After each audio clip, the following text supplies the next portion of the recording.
నమస్కారం భగవాన్ న్యూస్ కి స్వాగతం నేను మీ అనుష ముందుగా ముఖ్యాంశాలు అందరి అండదండలతోనే క్యాబినెట్ లో పోరాడగలుగుతున్న హాస్పిటల్ మంగళగిరికి తీసుకువచ్చి ప్రజల కళ నెరవేర్చాలి మంత్రి నారా లోకేష్ క్రెడిట్ కార్డుదారులకు సుప్రీంకోర్టు భారీ షాక్ 30% పైగా వడ్డీ విధించుకోవచ్చు పక్కా సమాచారంతో బాలికల అక్రమ రవాణా ముఠాను అరెస్టు చేసిన పోలీసులు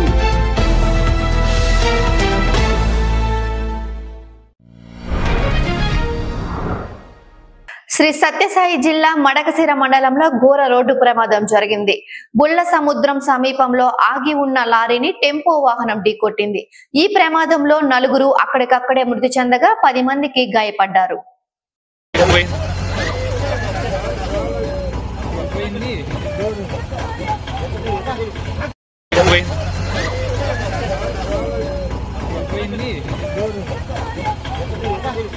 విశాఖపట్నంలో హ్యూమన్ ట్రాఫిక్ ముఠా గుట్టురట్టయింది.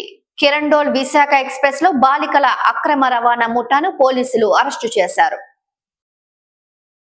పల్నాడు జిల్లాలోని దాచేపల్లి పట్టణంలో అలంకార్ థియేటర్ సమీపంలో గొర్రెల మందపై దూసుకుపోయిన మారుతి ట్రావెల్ బస్సు హైదరాబాద్ నుంచి ఇంకోళ్లు వెళ్తున్నట్టు సమాచారం.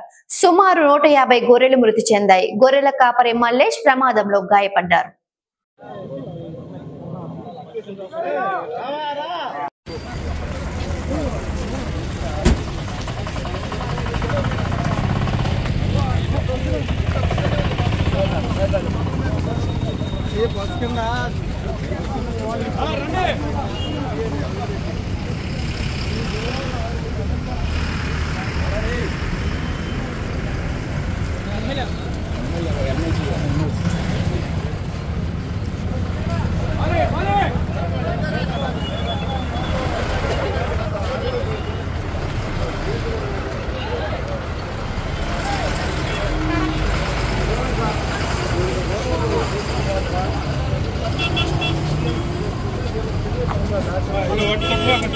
వెనకరానా గొర్రెలు కూడా కనపడేటట్టు వెనకరాండి కొద్దిగా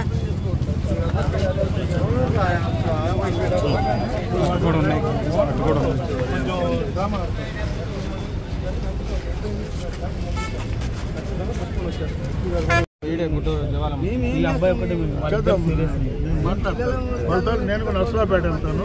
వాళ్ళతో మాట్లాడి ఆర్టీ వాళ్ళు వస్తారు చూసుకొని బస్సు సార్ ఇక్కడ సార్ ఒక నిమిషం మీరు కొంచెం సైడ్ వెటనరీ డిపార్ట్మెంట్ వాళ్ళు తక్షణం ఇక్కడే పోస్ట్ మార్టం రిపోర్ట్ ఇవ్వాలి మాకు. రెండోది గవర్నమెంట్ తరఫున డిపార్ట్మెంట్ తరఫున వీళ్ళకి పరిహారం ఏంటన్నది ఇక్కడే ప్రకటించాలి. అది ఖచ్చితంగా, ఎందుకంటే ఇది జాతీయ సమస్య అండి. ఇక్కడ ఏం జరుగుతుందంటే తెలంగాణ గొర్రెలు తెలంగాణ బస్సు గుద్దింది, ఆంధ్ర వాళ్ళకి సంబంధం ఏంది, ఆంధ్ర ప్రభుత్వం కాదనేది ఒక వాదన. అప్పుడు ఇక్కడ ఈ ఆంధ్ర వాళ్ళని దేశం అడగుద్దితే వాళ్ళు అలానే వదిలేస్తే పరిస్థితి ఏంటి మాకు. క్రెడిట్ కార్డుదారులకు సుప్రీంకోర్టు భారీ షాక్ ఇచ్చింది. క్రెడిట్ కార్డుల బకాయిలపై బ్యాంకులు భారీ వడ్డీలు విధిస్తుంటాయి. ఏకంగా 35% నుండి 50% వరకు వడ్డీలు విధించడాన్ని వినియోగదారులు పరిష్కార కమిషన్ గతంలో తప్పుపడ్డాయి. వడ్డీ 30% మించకూడదని తేల్చి చెప్పింది. దానిపై బ్యాంకులు సుప్రీంను ఆశ్రయించగా విచారణ అనంతరం వాటికి అనుకూలంగా ధర్మాసనం తీర్పునిచ్చింది. 30% పైగా వడ్డీని విధించుకోవచ్చని పేర్కొంది. బాపట్ల మండలంలోని కంకటపాలెం గ్రామంలో ప్రమాదవశాత్తు షాక్ సర్క్యూట్ వలన మంచాల యేసురత్నం, ఎలియాస్ శంకర్ గొడ్డసావటి పూర్తిగా కాలిపోయింది. ఈ ప్రమాదంలో 2 దూడలు చనిపోయినట్లు స్థానికులు తెలియజేశారు. అదేవిధంగా 2 గేదెలు కాలిపోయినట్లు జరిగిందని గ్రామస్తులు చెప్పారు.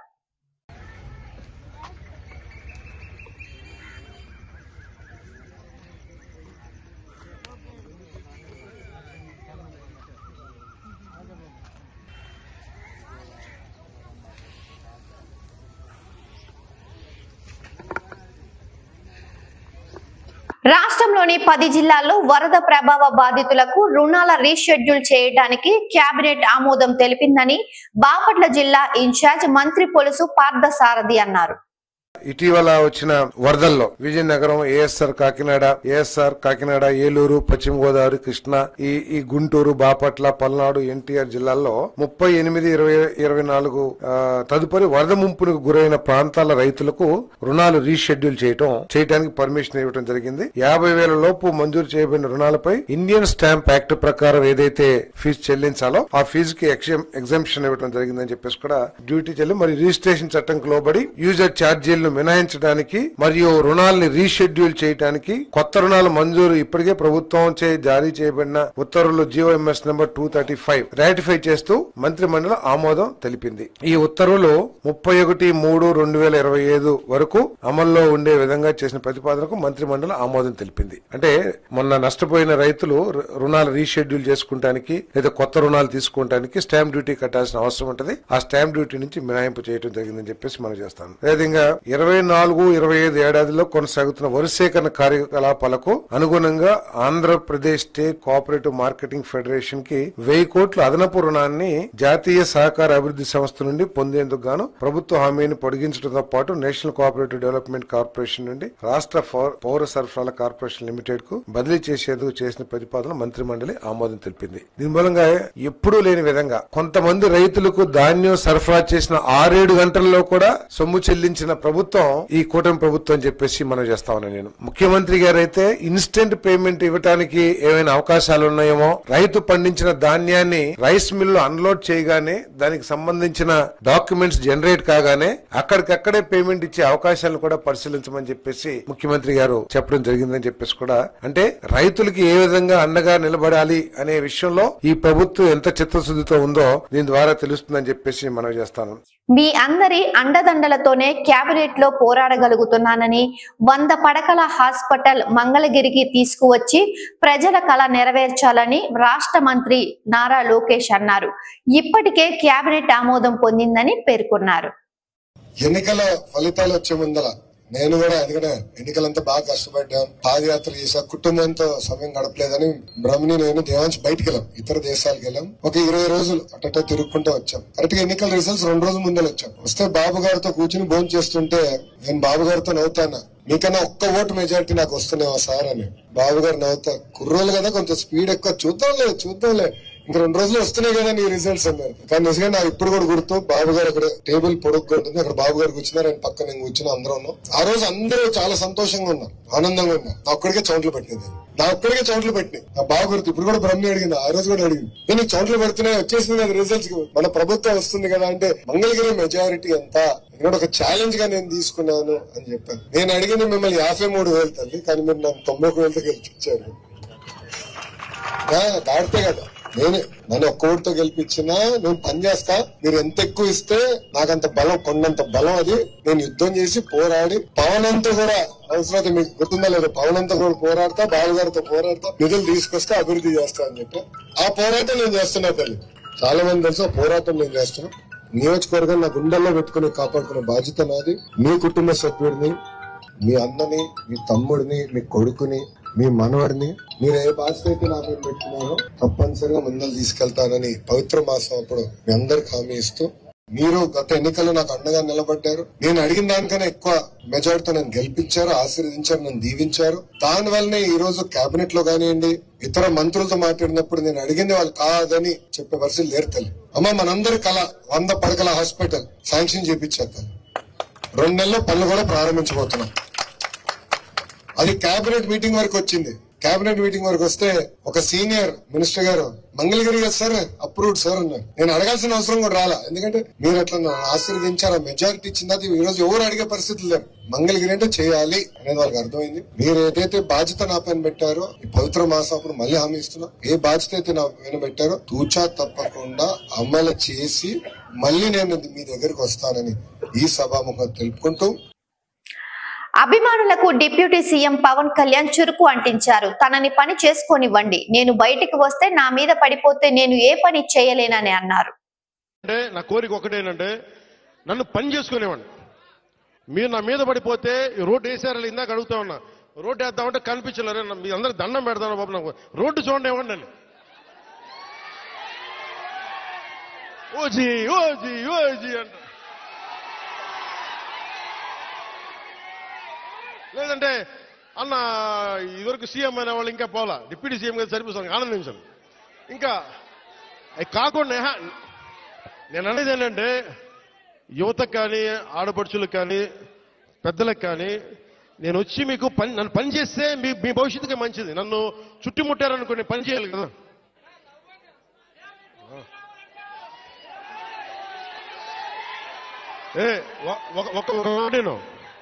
ఒక మాటేనండి. ఉత్తరాంధ్రలో మీరు తెలుగు నేర్పించిన నేల ఇది,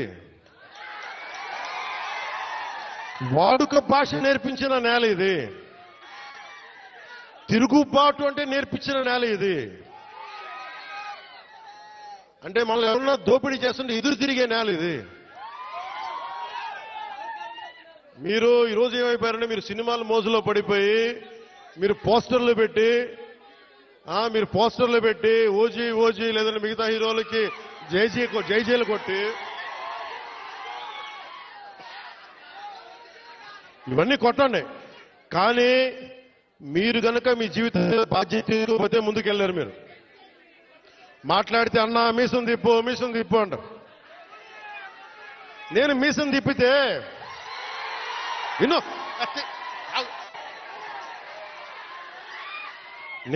తిప్పితే రోడ్లు పడవు, అర్థమైందా? నేను ఛాతీ కొట్టుకుంటే రోడ్లు పడవు. నేను వెళ్ళి ప్రధానమంత్రి గారికి దండం పెట్టి ముఖ్యమంత్రి గారి దృష్టికి ఆ సమస్య తీసుకెళ్తే రోడ్లు పడతాయి.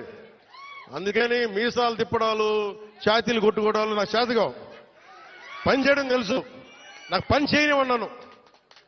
అందుకని మీ అందరికీ మరోమారు ధన్యవాదాలు చెప్పుకుంటూ, మాజీ సైనికుల సమక్షంలో సెమీ క్రిస్మస్ వేడుకలు స్ఫూర్తిదాయకమని జిల్లా మాజీ సైనిక సంక్షేమ సంఘం అధ్యక్షులు తాండ్రా సాంబశివరావు అన్నారు. మరొకసారి అందరికీ నమస్కారాలతో ఈరోజు బాపట్ల జిల్లా మాజీ సైనిక సంక్షేమ సంఘం మన కార్యాలయంలో మాజీ సైనికులందరం కూడా మరి సైనికులు సర్వమతాలని గౌరవించుకుంటాం అనే నినాదంతో ఏదైతే మనం ముందుకెళ్తున్నామో ఆ కార్యక్రమంలో భాగంగా ప్రతి మతానికి చెందినటువంటి ప్రతి పండుగను కూడా మన మాజీ సైనికులందరూ కలిసి ఒక చక్కటి వాతావరణంలో జరుపుకోవడం అందరికీ తెలిసిన విషయమే. ఈరోజు క్రిస్మస్ సందర్భంగా 25 డిసెంబర్ ఏదైతే పవిత్రమైనటువంటి మరి యేసు ప్రభు వారు పుట్టినరోజు ఉందో ఆ పర్వదినాన్ని పురస్కరించుకొని ఈరోజు మన మాజీ సైనికుల ఆధ్వర్యంలో సెమీ క్రిస్మస్ వేడుకలు జరుపుకోవటం చాలా సంతోషం. మరి క్రిస్మస్ గురించి చెప్పుకోవాలంటే మనం అన్ని మతాలకి సంబంధించిన దేవుడిని గౌరవించుకుంటాం. మరి క్రిస్మస్ అంటే లాటిన్ భాషలో క్రిస్ అంటే క్రీస్తు అని, మన తెలుగులో మస్ అంటే ఆరాధన అని చెప్పబడుతుంది. క్రీస్తు యొక్క ఆరాధననే క్రిస్మస్గా మనం చెప్పుకోవచ్చు. మరి ఒక వాక్యం నేను ఎక్కడో చదవడం జరిగింది. దావీదు పట్టణం నందు క్రీస్తు రక్షకుడుగా పుట్టి ఉన్నాడు. అంటే రక్షకుడు. ఒకసారి మనం ఆ పదాన్ని మనం ఆలోచించుకుంటే రక్షణ ఏ విధంగా, సహజంగా మనం రక్షణ అంటే ఎవరైనా దుష్టుల్ని దుర్మార్గుల్ని వధించడం ద్వారానో వాళ్ళని చంపబట్టడం ద్వారా రక్షణ కల్పిస్తుంది. కానీ ఇక్కడ పవిత్రగా క్రైస్తవుల యొక్క పవిత్ర గ్రంథమైనటువంటి మన బైబిల్ ప్రకారం రక్షణ అనేది రక్తాన్ని చిందించకుండా, ఎదుటివారి రక్తాన్ని చిందించకుండా తన రక్తాన్ని చిందించి మరి ప్రేమతోనూ శాంతితోనూ ఆప్యాయతలతోనూ మరి ఎదుటివారి యొక్క మనసుల్ని గెలిచి వారిని కూడా మరి మంచి మనుషులుగా మార్చి యేసు ప్రభు వారు మరి మనలాంటి అందరికి కూడా రక్షణ కల్పిస్తాడని చెప్పి బైబిల్లో మరి చెప్పబడిందని చెప్పి పెద్దలు చెప్తా ఉంటారు.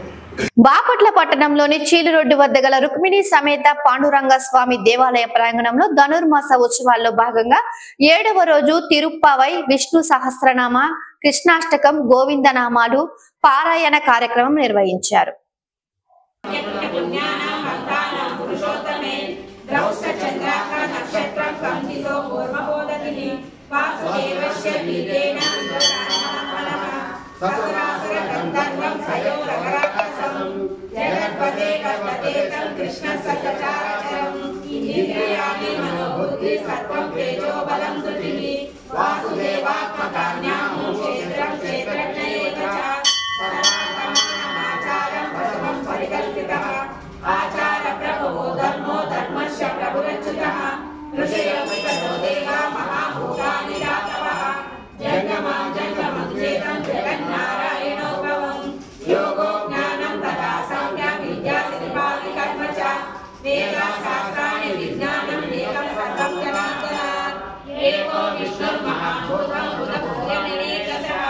భగవాన్ న్యూస్ ముగించే ముందు ముఖ్యాంశాలు మరొకసారి.